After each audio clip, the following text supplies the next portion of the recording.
The final stretch is upon us here at the Hall as the men's and women's basketball team are wrapping up their regular season slate and heading into Big East tournament play. The men's team just finished defeating the Georgetown Hoyas on senior night and still have one more road game in Omaha, Nebraska against the Creighton Blue Jays to close off their regular season. And the women's team locked up the 6th seed and will be heading to Mohegan Sun in Connecticut to play the number 11 Butler Bulldogs in Big East play. Now for the men's team, will they hit their preseason mark and get into the Big East tournament on a high note on a 5-game winning streak? And can the women team ride their hot streak into Big East play and contend against the best teams in the Big East? My panel now discuss all this and more. I'm Rony Jerez, and this is Hall Talk.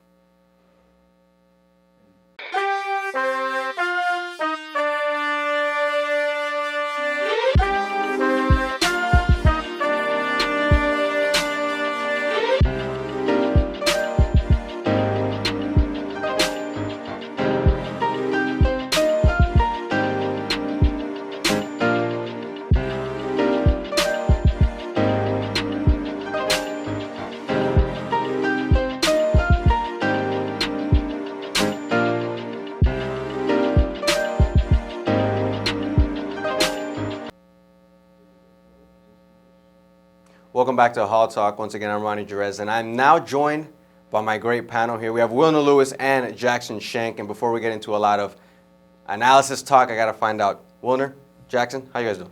Well, Ronnie, I am doing fantastic. Seeing all of the Senior Day festivities at the Prudential Center, honoring 6 seniors and honoring the seniors of the dance team, marching band, even PSN. It was overall just a great experience to be able to be there, recognize all of the seniors that put in their hard work with Seton Hall Athletics. Well, yeah, I'm doing bitter. I'm a little bittersweet. It's nice to see everybody shine on their senior night, stuff like that. But it's also sad to see everybody go. Well, with one changing of the guard, we have a new generation coming in like yourself, Jackson. So hang on for the ride. Now, this men's basketball team is coming off 4 straight wins as they defeated the Xavier Musketeers a couple games back, 82-66 in a very well-balanced game. And we saw some heroic performances from a couple guys, or from one main guy on that team, and Jared Rhoden had a career-high 30 points. Now I'm going to turn it over to you guys. What do you guys think allowed them to have such a well-balanced, well-oiled machine in that game against the Musketeers? What do you think, Wilnir? Well, first and foremost, like you had mentioned, Ronnie, Jared Rhoden having 30 points. When you're able to get in a very efficient outing out of him, 30 points, 8 for 14 shooting, 12 for 13 from the charity stripe, being able to attack the defense and, draw those personal fouls, that definitely does help out Seton Hall. And I think a bigger thing, too, that helped out Seton Hall was the fact that they were able to play a good second half. We saw throughout this win streak for Seton Hall that they have not really been great in the second half. It was mainly that win streak was mainly built on, them getting a big lead in the first half and just being able to maintain. We saw it in that game against Xavier where they were able to actually play, 40 full minutes of basketball. And I think if you're able to keep that going for Seton Hall, that's what's going to make for a great Big East tournament, run for them after, of course, the Creighton game that they have to play. But again, 30 points for Jared Rhoden, double figures for Kadari Richmond. He had 12 points. But for me, the main thing was just being able to have a great second half along with the first half that you had. Completely agree. You see these guys play these full 30 minutes. It's amazing what they can do, and they finally close out a game. Like Will said, Rhoden had 30. That's obviously not going to happen every game, but being able to close out those games and what looks to be, honestly, it may not be the entire second half, but when those final 6 minutes roll around, they tend to get really hesitant about staying aggressive and staying on the other team's throats so they can finish this game.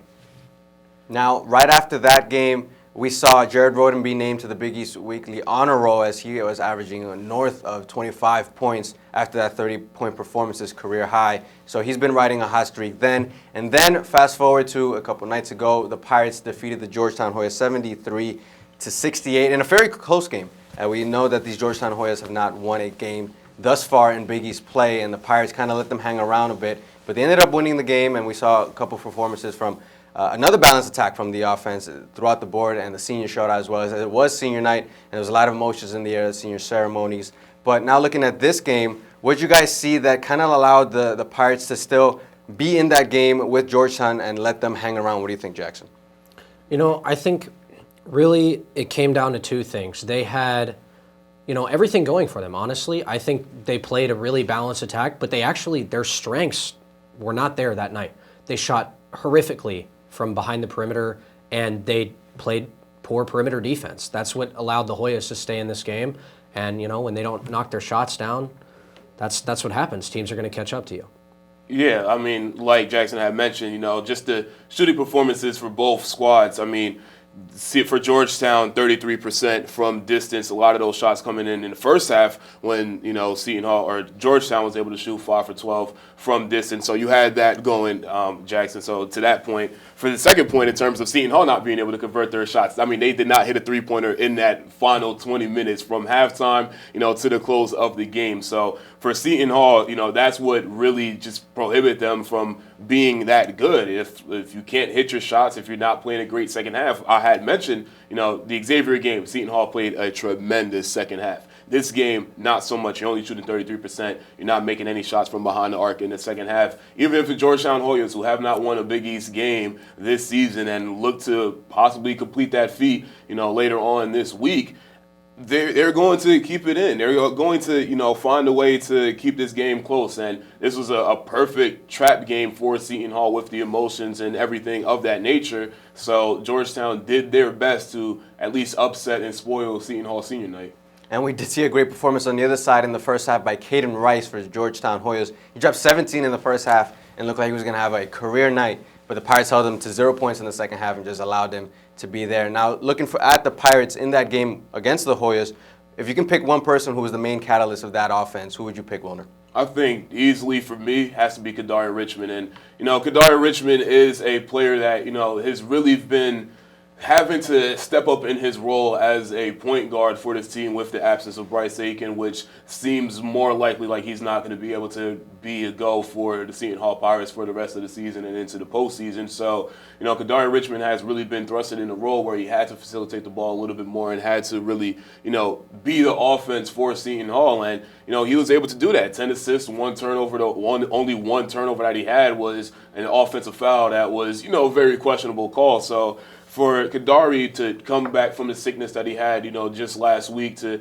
be able to facilitate the ball that he was able to do. Of course, Jared Roden had a team-high 16 points, but when you're able to get a facilitator like Kadari Richmond, who could also attack the basket, who's also able to go back to the basket because of the way that, guards in the Big East aren't really up to his size, he has really been stepping up for Seton Hall in that, one guard spot, but he also could step up in the two guard spot. We saw, when Jameer Harris had to come in for a couple of point guard duties as well.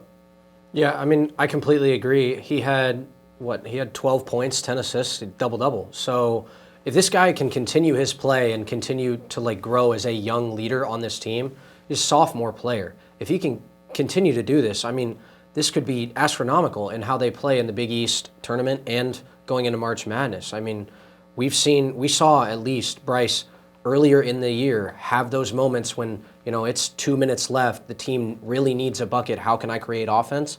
And he did it. He found ways. He drove in the paint, or he hit that clutch three when they needed it most. Kadari's got to be that guy if the Seton Hall Pirates want to continue making this historic run.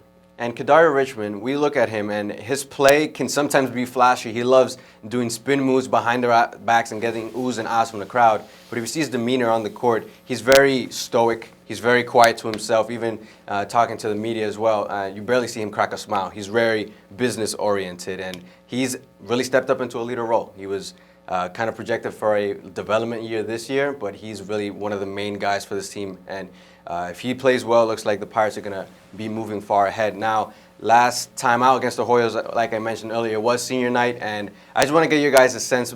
All of us were there. I just want to get a quick sense of how you guys thought the environment was for senior night as they won their first senior night in a couple of years as they dropped the previous two, and this one being a big one. But the environment at senior night, Wilnir, what'd you see? Yeah, I mean, it was a very different environment compared to those last couple of senior nights that you had mentioned. I mean, when you're bringing in Villanova for those couple of senior nights, it's definitely going to draw a bigger crowd than, bringing in a winless conference play Georgetown Hoyas. But, even outside of that, though, I think, once the late arrivals had started coming in a little bit more with the game kind of being early, or at least early on a Wednesday night, we saw a lot of people starting to come in. So I think overall the environment was pretty good, and it's great to have those 6 seniors being able to get sent off the right way, especially the grad seniors that really didn't get anything last year because of the pandemic.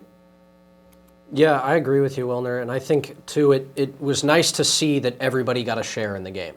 It was complete and total, like, stretch out the points among everybody. Everybody had I think almost 5 players had 10 points, something close to that. And it was nice to see that everybody got their share in a night when, yes, the emotions were so high and these guys were just looking to come in and get a win out of the night. They all contributed, they all did a great job, and it ended up being a great night. Now, quickly, gentlemen, as we look ahead to their final regular season game in Omaha, Nebraska against the Creighton Blue Jays, that has a lot of implications where if things fall the Pirates' way, they could end up right at their preseason mark at the 5 seed. Now, Jackson, what do you think? How do you think this game will go for the Pirates, and what are your kind of expectations overall? I really think that they can win this game. I mean, you saw their matchup with Creighton last time. They did a great job playing perimeter defense against them. I think that was the biggest thing. Was they held them, make them try to drive in, and Ike Obiagu did a great job in their last matchup along with Tyrese. And I think if they continue to play how they're playing, and obviously hit their threes, I think they can coast in this one. Yeah, it definitely was a game, for Seton Hall that, again, it was the second half that Seton Hall was really to step up. They shot essentially 61% from the field in the second half against Creighton in a game that Seton Hall was really able to get out on their throats early. It was a game that, again, Seton Hall kind of was a little bit laxed in the second half, but when you're able to get up by 24 by close to, when the first half buzzer sounds, I think you're able to cruise up a little bit. So for Seton Hall, I think that's definitely going to be a big thing. Number one is just being able to, get out early against the Blue Jays and, kind of assert that dominance. I think number two, you're going to have to find a way to, get the crowd out of it early, which is why I say you got to get out early, because that crowd in Omaha, Nebraska, there isn't much to do in Omaha, Nebraska. I'm speaking from experience. So I think that you're going to have a great turnout for the Creighton senior night, of course, a Blue Jays team that is pretty good in conference play as well. So you're going to get a great turnout, but for Seton Hall, you need to find a way to get that crowd out of it early. The Creighton Blue Jays coming off a really big win against UConn and going from Omaha all the way to the big city. Quickly, gentlemen, we're going to talk a little bit about Big East. I want to get your overall thoughts on how the Pirates can fare. What does your gut tell you of how they're going to fare in this Big East, Wilnir? I think it's going to be a very, very interesting Big East tournament, Ronnie. And I think this is going to be one that, you really want to be in your seat, glued to your TVs, doing anything that you can for you to watch all the games in the Big East tournament. I think for Seton Hall, you want to get on the opposite side of Villanova. Villanova locked in at the 2 seed. Providence locked in at the 1 seed as they won the regular season title just a couple of days ago. And I think for Seton Hall, you want that final matchup of the Big East tournament to be against the Villanova Wildcats. I think that it just doesn't get anything better than that. You want that matchup against Providence because you weren't able to play them a second time because of scheduling issues and stuff of that nature. So I think for Seton Hall, being able to get that 5th seed, being able to be in the 4-5 matchup and then play that number 1 seed is going to be one that really helps out the Pirates. And I think if they get that favorable draw, I think we can see them in the championship.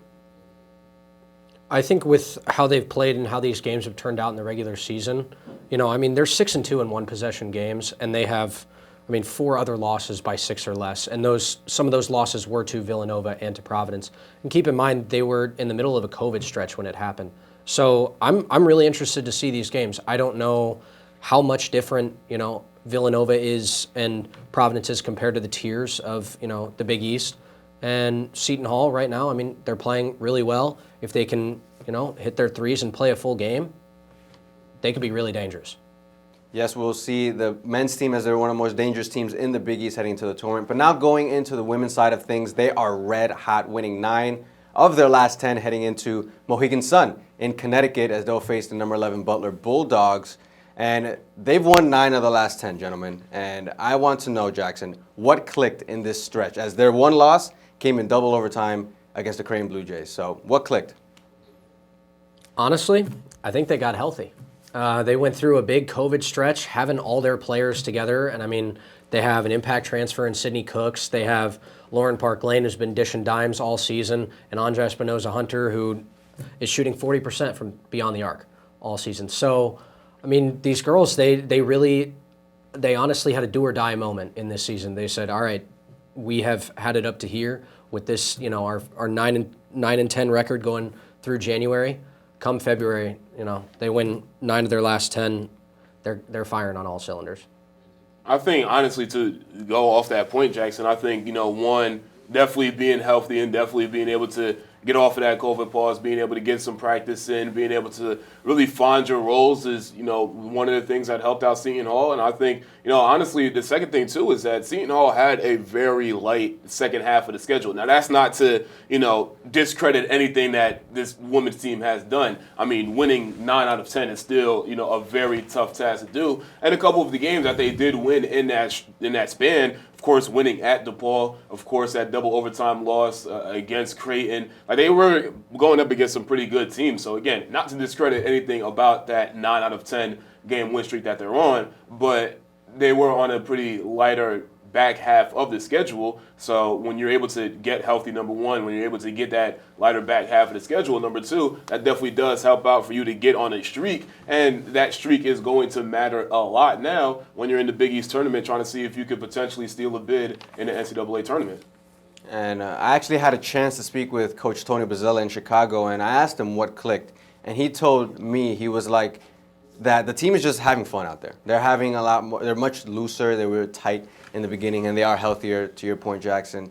But they are smiling and laughing during practices. Everyone's much more camaraderie in team dinners, so that's the main thing. And they ended up winning at the pause, as you mentioned, and holding Anissa Morrow to only 16 and 15 rebounds, which is an outstanding game. But we then saw her, Morrow drop 41 the next game, which is absolutely insane. But for this women's team, for Seton Hall, who would you consider as one of the main drivers of this team? Who are the stars, and who has been playing well in this recent stretch, Wilnir?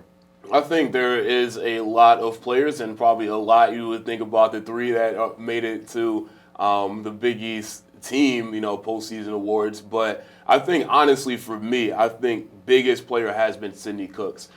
We all knew that she was going to be good coming in, having interactions with Andra Espinoza-Hunter before, coming from Mississippi State. We knew that Sydney Cooks was going to be good. But I think what really benefits, Seton Hall is the consistency from Sydney Cooks. Like, she's out there, she's going to get at least a solid 15 and 10.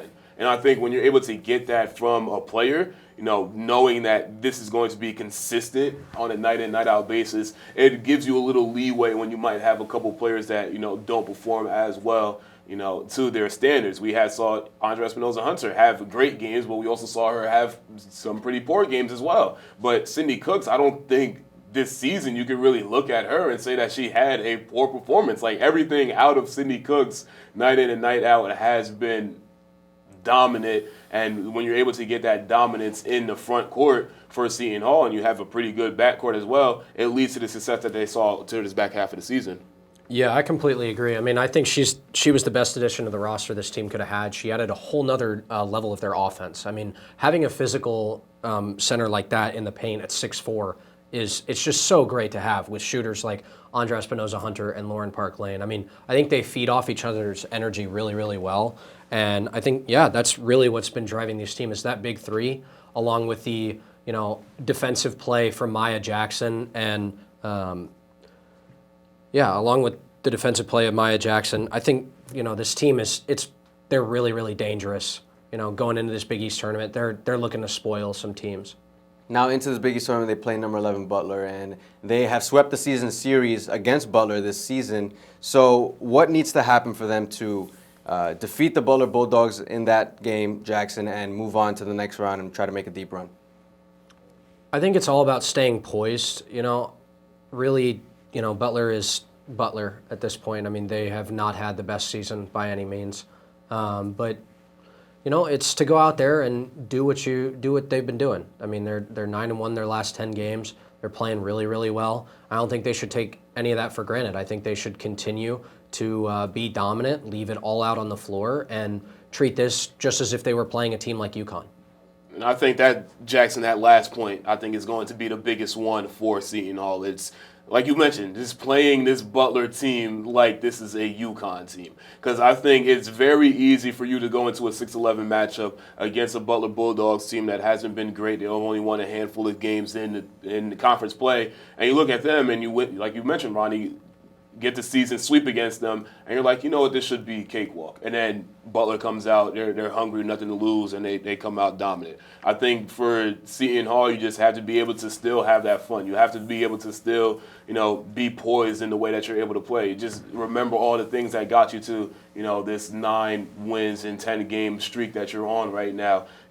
Feeding the ball to Sydney Cooks down low. If Andrea Espinosa is hot, feeding her the ball. If Lauren Park Lane is able to facilitate the ball, facilitate that ball the way that she is able to do, at a historic rate that we have seen this past year. So I think, and then even on top of that too, you get your role players, Katie Armstrong, she's been great defensively. Cortesia Dean, we've seen her being able to come off the bench and perform decently well as well. And then Maya Jackson, coming off of her injury, she was able to perform great against Xavier. So I think for Seton Hall, just being able to just understand your roles as a player and just being able to just have fun out there in that first game, understanding that the Big East is the Big East, and you have a great opportunity here to make something shake in the tournament. And with how hot they are, it's very possible. But let me remind everyone that history repeats itself many times. And last season, they were in a 6-game winning streak to end the season, and they finished 3rd in the Big East, but then fell in the first round to the Creighton Blue Jays. So anything can happen here. And definitely they have to treat this game as it's a high-profile game against the Butler Bulldogs. But now moving on to all Big East team selections, it was announced that Lauren Park Lane and Sydney Cooks finished in the first team for the women's section, and Andrea Espinosa Hunter finished in the second team, all Big East. Now, first and foremost, do you guys agree with these selections? Do you feel like anyone else should have gone there, or are these selections correct? What do you think, Jackson? I mean, I think it's pretty fair. Obviously, we would have liked to see Andra as first team, but I do think that LPL and Sydney Cooks were the top dogs for sure.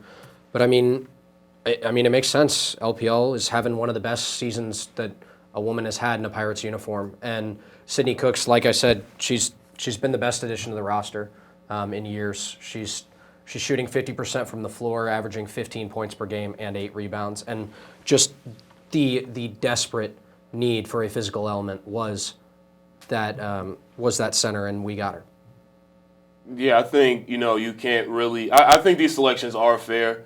It was great to see Lauren Park Lane be unanimous selection, and I was having this conversation with our producer Liam Plate, before recording this, and we were like, it would have been nice to see Lauren Park Lane get Big East Player of the Year, but Maddie Shegris has been absolutely dominant for Villanova. Like the way that she's played the game of basketball has been, spectacular. But Lauren Park Lane being unanimous selection essentially tells me that the Big East recognize her as the second best, player in the conference, and I think that the way that she's able to perform, like we've seen, her being able to set the Big East mark of assists in a single season, it has been a great performance out of her. Sydney Cooks, like I mentioned, has been consistent in terms of being able to score the ball. Anytime she gets the ball down low and she does that little turnaround hook shot, 9 times out of 10 that ball is going in. I think Andrea Espinosa Hunter, great selection to the second team. Again, the inconsistency, especially that little slow streak that she had to start off conference play, definitely did hinder her from potentially going to the first team, but